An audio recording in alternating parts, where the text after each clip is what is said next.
El retorno. La pesadilla le resultaba desconcertante. Siempre la misma, pero nunca igual, fragmentos de la vida en la tierra que no lograba conectar. A veces, era el viento agitando los árboles en un parque vacío, como esperando inquietos a alguien que nunca llegaría.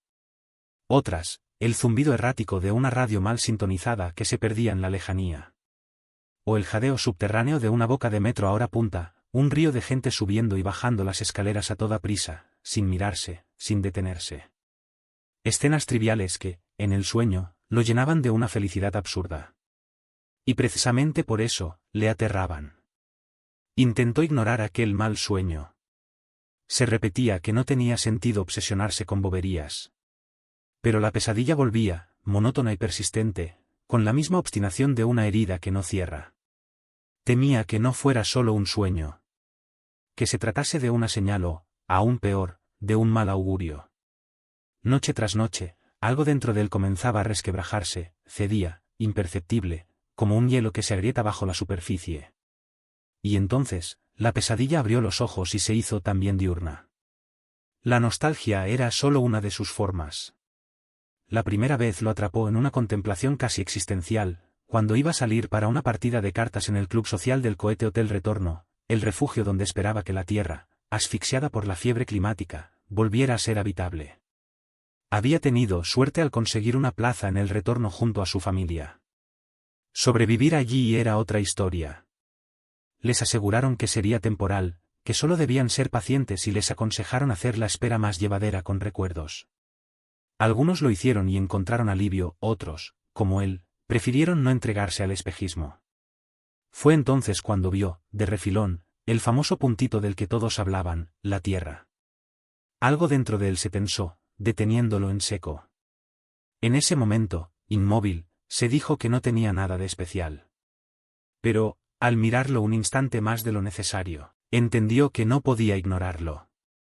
Sabía que muchos supervivientes reaccionaban desmesuradamente al verlo. Algunos incluso llegaban a tapar la ventana por simple salud mental. No los culpaba. A veces, la realidad era demasiado cruda para mirarla de frente. Y en ese caso, toda evasión, todo apoyo, parecían estar justificados. Las vistas eran tan hermosas como insoportables. Inevitablemente, ver el paisaje galáctico, de un azul frío y desnudo, era como asomarse al abismo de su ausencia y lo sintió como una temeridad que amenazaba su cordura. En ese azul distante y vacío, en ese cosmos donde nada parecía pertenecerle, Joseph sintió una brecha insalvable entre lo que era ahora y lo que había sido. Cada estrella, cada destello, ese punto minúsculo allá lejos, eran un doloroso recordatorio de su insignificancia. Al mirar la Tierra desde allí, flotando en la vastedad como una mota de polvo suspendida en la nada, no era la belleza lo que lo atrajo, sino el hecho de que se encontraba completamente alejado de todo lo que alguna vez fue suyo. De todo lo que alguna vez lo definió. Y esa distancia, esa ausencia, lo arrastraba, amenazando con devorar lo poco que quedaba de él. Pero no podía detenerse a pensar en ello, no podía. Se aferraba a la idea de que las cosas mejorarían, que los esfuerzos para salvar la Tierra, aunque insuficientes, terminarían por hacer efecto. Pero había algo en esa esperanza que le apesadumbraba profundamente, algo en el aire, en el vértigo que sentía, que no terminaba de sacudirse. Y las absurdas pesadillas de los últimos días no ayudaban, precisamente. Por unos segundos, sintió el vacío abriéndose bajo sus pies. Sin embargo, se repuso con rapidez, y siguió con sus rutinas, como si nada hubiera ocurrido. Se dispuso a salir, pero su interior lo traicionó de nuevo, arrastrándolo al pasado. Esta vez, un recuerdo que al principio parecía trivial se fue transformando de forma inesperada. Primero, vio un valle fragante, y ya dentro de él, una abeja revoloteando sobre un hermoso rosal. Pero, de repente, ese rosal se trocó en el suyo, la planta moribunda que había intentado, en vano, mantener con vida durante años. La fragilidad de aquella criatura diminuta e indefensa le recordaba la suya propia, una vida llena de esfuerzos, pero que, al final, quizás nunca fueron suficiente. La escena era ordinaria. Pero aquel rosal, esa vida diminuta e indefensa, dependía de él para sobrevivir. Y él había fallado. Nunca se lo dijo a nadie, pero amaba a aquella planta más que a nada en el mundo, más que a la propia Tierra. Más que a cualquier otra cosa que hubiera dejado atrás. Pensar en ello le dolía tanto que apartó aquellas ideas de su mente. Un escalofrío le recorrió la espalda y sintió que su corazón se encogía, tembloroso, buscando un lugar donde esconderse. Se obligó a abandonar aquellas ideas. No tenía sentido andarse con remordimientos. No le hacían bien, se repitió, y se recompuso. Salió a jugar su partida de cartas, deslizándose en la rutina con la facilidad de quien ha aprendido a no mirar atrás. En la partida, su contrincante habitual le recordó, por primera vez, a su tío. Aquel que murió en una ola de calor. Algo en su expresión, en la forma en que sostenía las cartas, lo hizo pensar en él. Recordó que su tío era un hombre de pocas palabras, de esos que no demostraban afecto con facilidad. Pero había gestos. O al menos, a veces, él quería creer que lo sabía. Como aquella vez en que, sin decir nada, su tío se quedó un momento más en la mesa cuando todos se habían levantado. No hablaron. Ni siquiera se miraron. Solo estuvieron allí. Quizás aquello significó algo. Le gustaba pensar que, de algún modo, le estaba diciendo que lo quería. Y sin saber por qué, no solo se dejó ganar, también celebró la victoria ajena emocionado. A la hora de la cena, la pesadilla mutó de nuevo. Silenciosa, sigilosa. Se deslizó entre el leve tintineo del cubierto al chocar contra los platos, llenos de un guiso de patatas con carne criada en la granja de insectos del módulo anexo al hotel espacial. Y atacó. Joseph masticaba despacio un trozo de pan, ajeno a la conversación. Entre bocado y bocado, sus hijos hablaban de algo trivial, su mujer respondía con frases cortas. Estaban ahí, pero él apenas los escuchaba. Entonces ella dijo algo que, sin querer, lo alcanzó. Son las últimas olivas caseras, comentó, removiendo la ensalada. Se acabaron. Joseph levantó la vista. La última vez que echaron estiércol a los olivos, ella tenía tierra en las mejillas y el sol le encendía el pelo. Nunca le dijo lo hermosa que le parecía en ese momento. Y ahora, si lo hiciera, sonaría extraño. Fuera de lugar, concluyó. Y siguió masticando en silencio. Al final, solo era un recuerdo sin importancia, apenas un pestañeo de la vida, que es tan corta además, volvió a pensar. Pero ahora, al recordarlo de nuevo, sintió el roce áspero de aquello que nunca fue dicho o, aún peor, de eso que por no ser dicho nunca existió del todo. Y estaba tan hermosa su mujer, aun sin saberlo ella, siguió rumiando. O precisamente por eso, porque no era consciente de su atractivo, le pareció a Joseph que la de su mujer era de una belleza singular, callada, con el silencio de las canciones que están a punto de nacer. A sus ojos, irradiaba la luz fría de las estrellas. Pensó en ello mientras volvía a mirarla, a disfrutar de su imagen en silencio, como quien contempla un reflejo en el agua sin atreverse a tocarlo. Tal vez por eso apenas reparó en el rojo demasiado intenso de su labial, en la sombra de ojos aplicada con una torpeza precipitada. Masticó despacio una de aquellas olivas, sin levantar la vista del plato, mientras la nostalgia lo invadía con una extraña sensación, una incomodidad sutil que no terminaba de comprender. Y entonces, la pesadilla volvió a torturarlo, recordándole que también añoraba las chinites que se colaban en su zapato al caminar por los pedregales del camino al huerto. Las señales no cesaban. Joseph se sintió acorralado, sin escapatoria. Esa noche fue un campo de batalla. La pesadilla lo atacó una y otra vez, dejándolo exhausto, como si hubiera pasado horas forcejeando con algo invisible y frío que le recordaba el vacío inmenso, helado e insondable del cosmos que se extendía tras la ventana. Desesperado, pensó en devolver el golpe con las mismas armas. Si la nostalgia quería devorarlo, se dejaría tragar. Esa noche fue un campo de batalla. La pesadilla lo atacó una y otra vez, dejándolo exhausto, como si hubiera pasado horas forcejeando con algo invisible y frío que le recordaba el vacío inmenso, helado e insondable del cosmos que se extendía tras la ventana. Desesperado, pensó en devolver el golpe con las mismas armas. Si la nostalgia quería devorarlo, se dejaría tragar. Tal vez así podría ver qué quedaba en sus tripas, qué parte de él seguía intacta o si ya solo era un amasijo de recuerdos gastados, macerados en un hambre insaciable y ciega que acababa devorándolo todo desde dentro. A veces, sin saber por qué, se sentía algo así como un caníbal hambriento de sí mismo. Pero aquel era un pensamiento inconfesable, que solo lograba olvidar cuando recordaba el amor de Abrazotes, su viejo gato de la infancia, el único que conseguía ahuyentar sus habituales pesadillas cuando dormía sobre su pecho. Últimamente, también le había dado por pensar que no lo quiso lo suficiente, que aquel gato viejo y bonachón murió demasiado pronto. Se sintió atrapado bajo una lluvia de meteoritos de nostalgia que lo golpeaba tanto en las noches de pesadilla como durante las horas de vigilia. A todas horas del día, pensaba y sobrepensaba. Pero cuanto más intentaba distanciarse de esos pensamientos, más se sumergía en aquel universo terrícola que amenazaba con volverlo loco. Y decidió que había llegado el momento de hacer un viaje virtual de ensueño a la Tierra.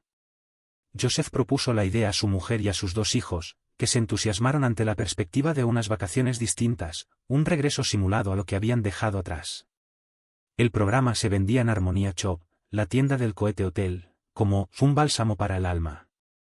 Acudió esa misma tarde, sin pensarlo demasiado, compró 4 pasajes para el viaje retorno feliz, en su modalidad nostalgia del Mediterráneo, entonces solo disponible en versión beta. Una vez en la habitación, se dejó caer en el sillón y esperó a que su familia volviera de tomar rayos uva en la sala de la vida. Las gafas virtuales descansaban sobre la mesa. Las tomó, las giró entre sus manos, jugueteó con ellas sin decidirse del todo. Pero al final, no pudo resistirse. Se las ajustó, introdujo su clave, y en un instante, todo desapareció. Ya había cruzado al otro lado. Bienvenido a este viaje cósmico con destino a la Tierra que dejaste, pero que aún brilla en tu memoria como un tesoro perdido. Aquella que aguarda tu regreso, cuando nuestros esfuerzos por revertir el cambio climático den sus frutos, anunció una voz femenina, envolvente como un arrullo. Una espiral de estrellas lo envolvió y lo arrastró al Mediterráneo. Por un instante, sintió que caía de verdad. Se dejó llevar. Un comienzo de fantasía, pensó conmovido. La experiencia inmersiva continuó con un inolvidable baño en el Mediterráneo, según las preferencias introducidas. El impacto fue inmediato. Todo era tan jodidamente real. Se lo repetía una y otra vez, sin poder contener las lágrimas que le empapaban el rostro. No faltaba detalle. Un sol radiante. La arena dorada. El suave rumor de las olas. El cielo azul, limpio, intacto. Aquel velero sin rumbo, con las velas henchidas. Gaviotas lanzándose en picado sobre un banco de peces que borboteaba vida en la superficie. Los recuerdos lo golpearon de lleno. Incontables baños en la costa del Azahar. Brisas familiares que flotaban en el aire, cuerpos al sol, sabor a sal en la piel. Ahora volvía a entrar en el mar hasta la cintura, con los pies descalzos, sintiendo la brisa acariciar las dóciles hojas de las palmeras. Pero tan jodidamente real, dijo una vez más entre dientes, mientras entrecerraba los ojos con cuidado para protegerse del sol que lo deslumbraba, casi con miedo a romper el hechizo. Avanzó, pisando una arena suave, hasta que el agua lo cubrió hasta el cuello. Luego, siguió avanzando, sin retroceder, dejándose abrazar por la calidez del agua. De repente, notó que no tocaba fondo, pero no retrocedió. Siguió adentrándose en el mar, dejándose llevar por una leve sensación de ingravidez. La emoción lo embargaba. Se lamentó de lo fácil que le había sido ocultar todas esas sensaciones. Y, sin embargo, ahí estaban, intactas, grabadas en lo más profundo de su memoria. Tan a gusto estaba que se dejó mecer por las aguas y se adormeció, entregado al vaivén de las olas. Se hundió ligeramente y sintió el cosquilleo de las corrientes en su piel. Cerró los ojos. Pero un estridente graznido lo sacó del trance. Abrió los ojos. El sol se había vuelto más intenso. El agua relucía como un espejo. Siguió nadando mar adentro, sintiendo que podía perderse ahí para siempre. Que tal vez quería hacerlo. Hasta que, de pronto, el aire y el agua le quemaban. Las olas lo cubrieron con una brutalidad imposible. Interferencias. Parpadeo. Todo se distorsionaba. El paisaje tembló y regresó al estado inicial. La fase beta del programa mostraba sus grietas. La realidad proporcionada por los satélites en tiempo real quedó al descubierto cuando los filtros correctores, diseñados con imágenes antiguas, fallaron. El software hiperrealista dejaba entrever sus trucos. Y Joseph sintió que caía en un abismo. No podía creerlo. Pero era cierto. Todo aquello ya no existía.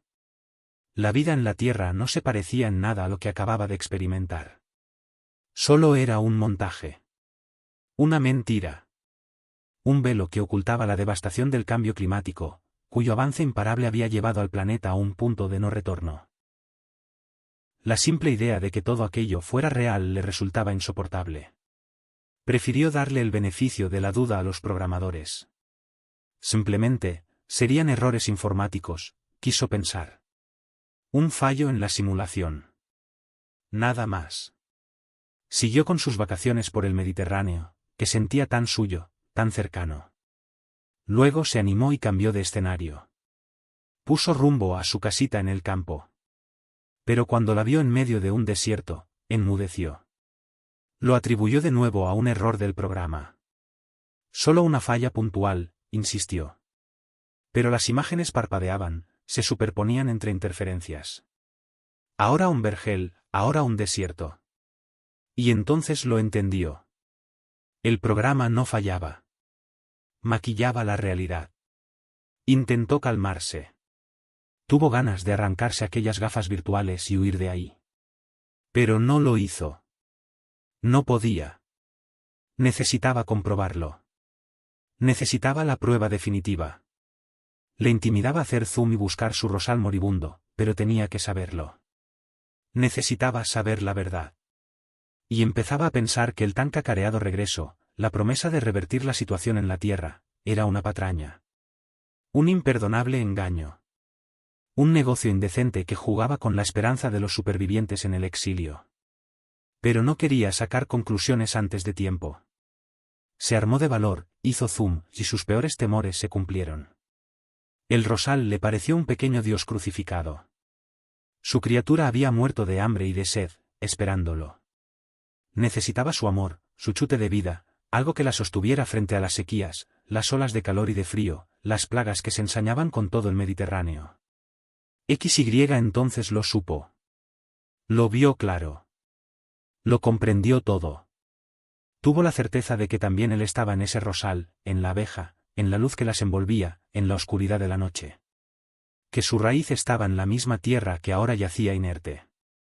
Seguía allí. Nada de aquella fuerza de vida existía ya. Ni en la tierra. Ni en él. X no quiso ni imaginar cómo estaría su familia y amigos que quedaron allí. Quizás, agonizantes. Quizás muertos ya. O atrapados en algún búnker construido bajo tierra, contando los días que podían sobrevivir así. Poco, sin duda. Si el panorama era tan terrible como parecía, no había esperanza. Se quedó pensativo y, de repente, aquel mal sueño lo iluminó. No era un recuerdo, era un último naufragio. Como el mar, que arrastra los cadáveres hasta la orilla para ser debidamente llorados y enterrados, la pesadilla le había estado devolviendo fragmentos de su propia vida. Pero no eran vestigios de lo que había sido. Eran ruinas. Trozos de algo que ya no podía volver a ser. Nuevas interferencias lo devolvieron en sí. El antes y el después se confundían, se superponían, dejando al desnudo las entrañas del programa, que en ese momento bien podría haber empezado a oler a cable quemado y a echar un humo negro, como una vieja máquina escacharrada y averiada, al borde del colapso. Joseph vio primero a su amado rosal vivo, con contadas hojitas, un capullito, una rosa de pétalos anémicos. Y luego, completamente seco, muerto de sed y quemado por el sol. No pudo soportarlo más. Extendió las manos para acariciarlo, pero sus dedos solo tocaron vacío. Sintió que algo dentro de él crujió y se desintegró. Estalló en un llanto inconsolable, de rabia y frustración, y arrojó las gafas contra el suelo. Aunque seguía solo en la habitación, se sintió avergonzado de sí mismo. Los hombres no lloran, pensó. Pero no era verdad. Lo supo ahora. No quedaban hombres. Ni mujeres. Ni árboles. Ni mares. Solo ecos de lo que una vez fue vida. Y entonces, una certeza brutal lo golpeó, nadie lo había visto llorar. Mientras se secaba las lágrimas, le pareció que un pájaro azul salió de su pecho, despavorido, atravesó el cristal de la ventana y se perdió en la lejanía, como un cohete con destino a aquel tembloroso planeta azul. Sintió, en lo más profundo, que todo se había acabado. Cada vez más hundido en el sofá, lo asaltó un hambre feroz de pasado.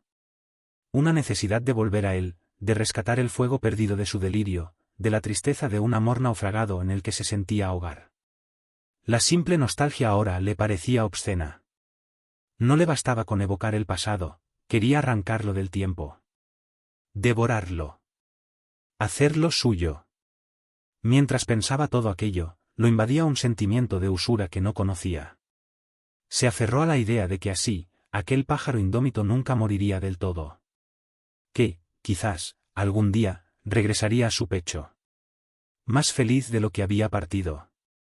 Más saciado. Como si, en su vuelo errante, hubiera encontrado lo que él jamás pudo darle. Y se determinó a conjurar el pasado y el porvenir con recuerdos reales o, si fuese necesario, también los inventaría hasta convertirlos en realidades.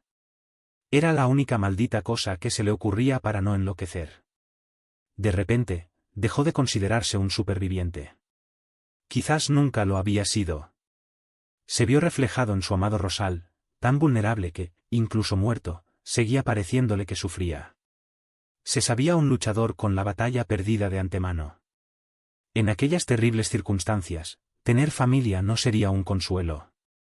Se sentía atrapado en el pavor de ver su propio miedo reflejado en los ojos del otro, multiplicado, deformado, hasta volverse insoportable. Su mujer. Sus hijos. Sus padres fallecidos. Sus amigos. Todos eran parte de lo que se desvanecía. O de lo que, probablemente, ya había desaparecido. Incluido él mismo. Cerró los ojos con fuerza, aún sin gafas virtuales, le pareció estar presenciando la ejecución de un inocente que, al pasar a su lado entre un gentío también imaginario, se fijó en él. No pudo sostenerle la mirada. Exhausto, dejó caer la cabeza contra el respaldo, su tabla de salvación en aquel naufragio, el único refugio contra la nada. Algo en su interior cedió, como una corriente que deja de fluir. El abatimiento lo sumió en un sueño profundo, hundiéndolo hasta distancias abisales. Cuando despertó, su familia estaba allí. No supo si pedía ayuda o si, en su desesperación, los arrastraba con él. Pero de inmediato les rogó, una y otra vez, que iniciaran el viaje cuanto antes. Su familia así lo hizo ante su insistencia. Y pronto, en aquella habitación, tras emociones placenteras indescriptibles, se oyeron más lamentos que en el velatorio de un niño. Como le ocurrió a Joseph, todos quedaron al borde de la peor locura, esa que no tiene vuelta atrás.